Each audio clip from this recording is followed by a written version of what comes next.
Senator Dan Sullivan from Alaska joins me. He knows that laryngitis doesn't feel bad. It just sounds bad. Good morning, Senator. Welcome back. Good morning, Hugh. Happy New Year. Happy New Year to you. We're all looking at Saturday at 1:30 in Cleveland. I think this is the year. Not in Cleveland, in Houston. What do you think? I think they're going the distance. This is the year. And, look, Flacco gets a lot of great press for his consistency. It's a great story. But as you know, the issue with the Browns is number one defense in the NFL, and that's critical. They are just, if they stay healthy, I'll see you at the Super Bowl. You will, and you might see me at the Cleveland game. If the three wild cards win, Cleveland will host its first ever playoff game since 1999's return. I will be there. Senator Sullivan, I want to get to a bunch of things, but I want to start. You're active in the United States Marine Corps Reserve. If any colonel or above or Navy captain and above had gone missing from their command billet for 6 days without telling either their senior commander or their deputy commander that they were gone, would they have already been relieved? I think so. And look, with the secretary, there's the issue of letting Congress know, and that's important. We're a co-equal branch of government. But what I've been saying is what's shocking, and it is shocking, the president didn't know, the National Security Advisor didn't know, the Deputy Secretary of Defense, who was ostensibly in charge, didn't know. And we're not saying it directly like this, Hugh, but the United States is at war. We got troops in combat right now. We got troops under fire all across the Middle East. And that element of what's happening with Secretary Austin that nobody in the Pentagon and chain of command knew. I'm meeting with the Indo-PACOM commander later this morning. It's unbelievable. Yeah, I just think he should be gone because it's not fair to have two standards, one for uniformed military and one for politicals. Secondly, Senator Sullivan, this morning, the headline in the Times of Israel, tanker in the Gulf of Oman seas boarded by unauthorized men in uniform. It's an oil tanker and military-style black uniforms on Thursday morning. It's been hijacked. Now, number one, can you do with an oil tanker what you did with an airplane on 9/11? And two, what do we do about retaking this? Look, the entire approach to what's happening in the Middle East, particularly as it relates to the Red Sea, with the maritime assets, either ours, which are being regularly fired on by the Houthis, or the hijacking of commercial vessels, has been a classic case of Biden administration appeasement. As you know, and I'm almost certain this will be the case on this one, the Iranians are behind everything, Hugh, that's happening in the Middle East, whether it's the Houthis or Hamas or Hezbollah. Iran, the terrorists in Iran are behind it. And there was a headline in yesterday's paper that we're contemplating retaliating against the Houthis. I got a briefing yesterday, very senior intel briefing yesterday, and look, we could take out almost everything that they're doing in terms of firing on our Navy ships. And so we just have to have much more a resolute approach, particularly to Iran, saying this is going to stop, and the pinpricks have to stop, and it has to be very significant retaliation. It's one of the great things the Trump administration did. They reestablished deterrence with regard to Iran by killing Soleimani, but by showing, hey, you go after Americans, you try to kill Americans, we're going to triple the pain on you guys. And right now, this administration doesn't do it. They kind of wring their hands in public, and it's only creating more chaos. Weakness is provocative, and this is Exhibit A for that with Biden. Well, people remember the movie with Tom Hanks about the freighter that was taken off Somalia. That was a big ocean. This is a little gulf. I think you can steer an oil tanker, and it's an oil tanker. I don't know if you can exploit an oil tanker, but I'm worried about the uses to which an oil tanker can be put. Do you have any idea about those, Senator? Look, it's a really important question. And when you mention 9/11, one of the many things about 9/11 is that nobody really thought through kind of, hey, a bad guy can use a commercial aircraft for terrorism. right? And we woke up that, beautiful morning in September realizing that these terrorists have creative methods.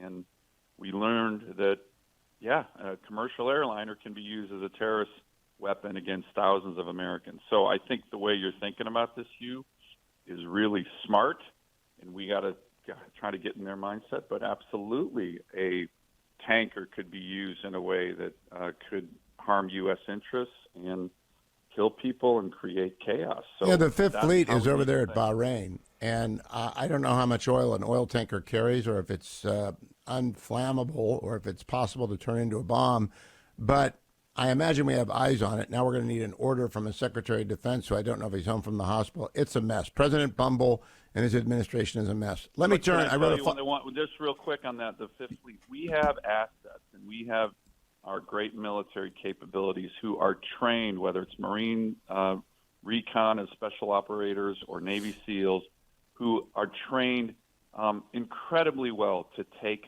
down maritime vessels, right? We could go in there and take that down, kill the terrorists who are on that ship, as soon as the order is given. We have a great military that trains for that mission all the time. And I think that's important for people to know. Now I want to turn to the great mentioner has you on the list of people who could be a great vice presidential candidate for Donald Trump. I'm sure, I don't know if you've read my column this morning, I list his whole administration. I'm tired of the Donald Trump would be a dictator stuff. I don't know if he's going to be the nominee. I'm in Switzerland. I haven't endorsed anyone. I'll cover them all. They're all welcome here. But if he is the nominee, I'll support him. And I just think it's silly to think he's going to be a dictator. And I list the kind of people who would work for them, including you. What do you make of the list? What do you make of the idea that he'd be a dictator? No, I think the idea that he'd be a dictator is ridiculous. And what's happening, look, I'm the senator from Alaska, right? You want to talk about a dictator.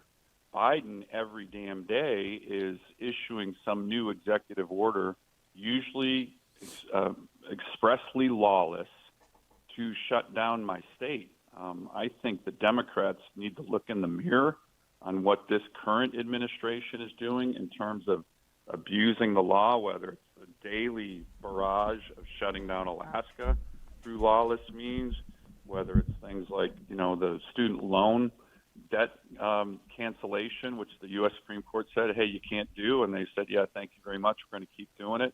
I mean, the list on the Biden issues of being lawless is so long, and it's happening right now. It's happening right now. Nobody talks about that. So I think the Democrats need to look in the mirror when they talk about an executive who's abusing the rule of law. And my state is ground zero for that. I got the longest damn list you can imagine, Hugh. Well, let me go to energy specifically. Energy is a big policy. I want Dan Brulette back at energy because he knows what he's doing. He was a very good Secretary of Energy. We're hearing from Democrats we've got the all-time largest production, so don't worry, Biden's doing it. They don't realize energy is a forward-looking market. Do you believe that Joe Biden's defense of his record on oil production will be successful in the fall? No, absolutely not. And, look, again, my state is ground zero during the Trump administration. I worked hard in the 2017 Tax Cut and Jobs Act to get ANWR open. They've essentially come out and the law mandates 2 lease sales. It doesn't say you can think about it. It says there shall be 2 lease sales on ANWR. The Biden administration came out, canceled one. They just said, hey, you didn't consult well enough, and said, we're probably not going to do the second one. I mean, that's lawlessness. We have something called the National Petroleum Reserve of Alaska, NPRA, we call it, set aside for oil and gas development by the Congress over 7 years ago. They're locking up the whole thing. So you're exactly right. Energy markets are forward-looking. It's a giant source of American strength and power, our ability to unleash American energy all over the world. And these guys from day one attacked it. And so and the American people know that. It's why prices at the pump have gone up so much. So this is a unilateral surrender on one of the greatest assets we have in terms of American power that other countries, particularly the Chinese, Xi Jinping is scared to death of American global energy dominance. And I have to break in with breaking news, Senator, breaking news.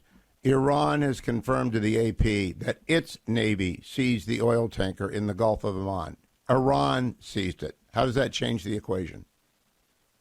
Yeah, look, I think we need to just up the ante, and Iran has oil and gas assets right now that are very important to them that we could take out in 1 hour. And to me, like I said at the top of this show, Hugh, deterrence has completely failed with these guys, and they need to reestablish deterrence. And unfortunately, the longer they've waited, the harder it is to reestablish it. But a pinprick right now is not going to be appropriate. We need to send Marines or Navy SEALs to seize that ship back, kill the Iranian terrorists on it. We have the capability to do that, and then up the ante in terms of deterrence on things that really matter to them, like their oil and gas sector. I remember Operation Praying Mantis. You're too young, Senator Sullivan. Ronald Reagan sank almost the entire Iranian Navy in one day. Should we do something like that? Well, I think, one of the things, as I mentioned, that they're very vulnerable right now is all their refining capability. And that is a huge source of their power.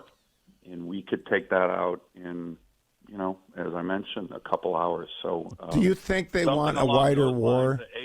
Let's close with this. Do you think Iran, given all that they've done and paid for and agreed to and winked at, and now they're actively seizing ships, do you think they want a war? I don't think they want a war. I think Iran usually operates through its proxies. So this is an escalation, Hugh, the news that you're breaking right now, that they're actually claiming that they're doing it. That's very unusual for them. They usually operate through their proxies. But remember all the hand-wringing when President Trump ordered the killing of Soleimani. The Democrats were saying, this is going to bring a wider war. What have you done? You've unleashed this. And that didn't happen at all. And what it did was it reestablished deterrence. Remember, Soleimani and the Quds Force were responsible for the killing and wounding of over 2,000 Americans. They thought they could kill Americans with impunity. We need to disabuse them of that idea, and I think the time is now.